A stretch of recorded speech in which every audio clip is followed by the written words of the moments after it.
Cronos, le petit dernier de la fratrie des Titans, a aidé sa mère Gaïa, la terre. Cette dernière souffrait car Ouranos, le ciel, restait en permanence collé à elle et empêchait ainsi ses enfants de sortir au jour. Ouranos, follement épris de Gaïa, ne laissait aucun espace entre lui et la terre. Il a fallu que le titan Cronos, son fils, se saisisse de la serpe préparée par Gaïa et coupe le sexe d'Ouranos. La surprise et la douleur firent brutalement s'éloigner Ouranos, le ciel, de Gaïa, la terre.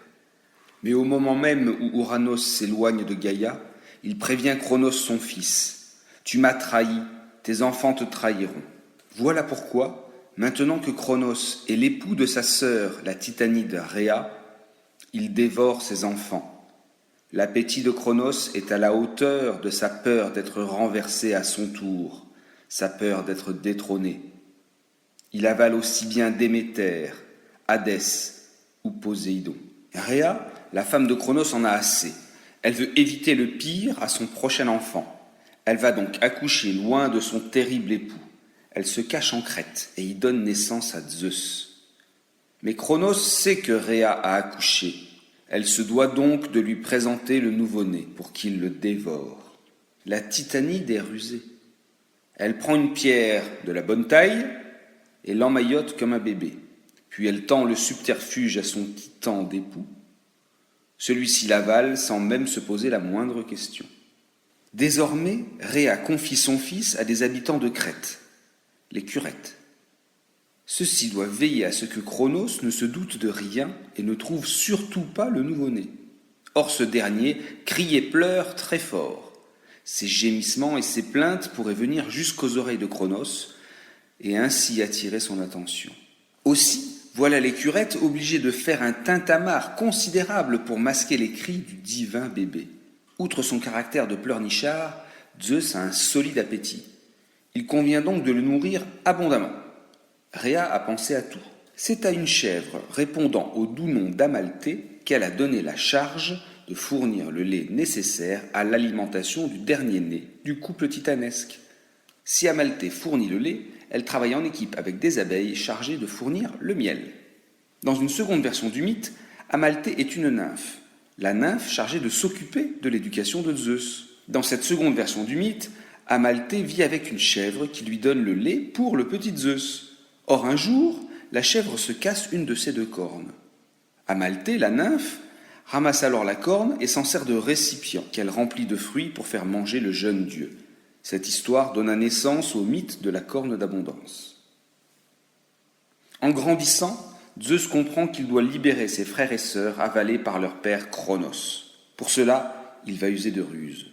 Cronos avait utilisé la force pour châtier son père, mais c'est là une nuance pleine de sens. Cronos est un titan, il est de la première génération des dieux, cette génération toute de force et de violence, d'une puissance primaire. La génération de Zeus, qui va constituer les dieux de l'Olympe, est civilisée, en quelque sorte. Comment peut-il donc bien faire pour aider ses frères et sœurs ? Il se rapproche d'une sœur de Cronos, une titanide, la belle Métis. Celle-ci lui conseille de se faire passer pour un serviteur auprès de son père. Cronos ne connaît pas Zeus, aussi il ne peut pas se méfier. Puis Métis dévoile la suite de son plan. Une fois Zeus entré dans l'entourage de Cronos, il peut lui faire boire une boisson dont l'effet est de provoquer des vomissements. Zeus réussit et fait boire ce breuvage à son père. Voilà que Cronos vomit et libère du même coup les sœurs et frères de Zeus. À peine libérés, les enfants se révoltent contre ce père vorace. Il est venu pour Zeus le temps de renverser son père et de prendre le pouvoir. Il reçoit l'aide immédiate de ses frères et sœurs. Cette guerre effroyable va permettre de commencer à réorganiser le monde. Elle s'appelle la titanomachie, car il s'agit pour Zeus de renverser le pouvoir des titans, de prendre leur place. Zeus sait que cette guerre sera dure, qu'elle sera d'une inimaginable violence. Il a besoin de la force sauvage et brutale, de la force primaire. Il a alors l'idée de libérer les frères des titans pour obtenir leur soutien. Il tue la gardienne du Tartare et permet ainsi de sortir au terrible Hécatonchire, créatures immenses et monstrueuses, possédant chacune 100 bras et 50 têtes. Il reçoit aussi l'aide bienvenue des Cyclopes. Les 3 Cyclopes sont les marchands d'armes de l'époque. Ils donnent à Zeus l'arme suprême, celle qui lui permet de gagner, le tonnerre et la foudre. Mais les Cyclopes dotent les frères de Zeus d'autres armes extraordinaires. Poséidon reçoit d'eux son trident, et Hadès reçoit pour sa part un merveilleux casque rendant invisible son porteur, la cunée. Parmi les titans, seul Océan prend le parti de Zeus contre Cronos. Après d'épiques combats, la titanomachie se conclut par la victoire des Olympiens et de leurs alliés. Il est alors important de punir les perdants. Les titans sont envoyés dans le Tartare, sauf le titan Océan qui avait soutenu Zeus. Un titan est puni sans être envoyé dans le Tartare, c'est-à-dire dans le monde souterrain. Ce titan est Atlas. Il est condamné par Zeus à porter le monde et la voûte céleste sur ses épaules. Les Hécatonchires, après avoir bâti le palais de Zeus sur l'Olympe, retournent sous terre. Ils deviennent les geôliers des titans. Mais voilà que Gaïa ne veut pas laisser Zeus, son petit-fils, régner sans partage sur le monde. Gaïa refuse que ses propres enfants, les titans, soient ainsi punis et enfermés. Elle organise alors une nouvelle guerre en poussant les géants à la révolte, en les incitant à la guerre contre les dieux. Cette guerre des dieux olympiens contre les géants se nomme la gigantomachie. Une nouvelle fois, Zeus et les autres Olympiens l'emportent. Les géants sont eux aussi enfermés dans le monde souterrain. Mais Gaïa ne se résout pas à voir le jeune et si puissant Zeus régner sur le monde. Elle tente un nouveau coup de force, en engendrant un nouveau et épouvantable monstre. Il s'agit de Typhon. Ce fils de Gaïa et de Tartare est une chimère, mi-serpent, mi-dragon. Il terrorise tous ceux qui le voient. Ainsi, tous les dieux, à l'exception de Zeus, s'enfuient et vont se réfugier en Égypte. Typhon capture Zeus et le brutalise, allant jusqu'à lui couper les tendons des mains et des pieds.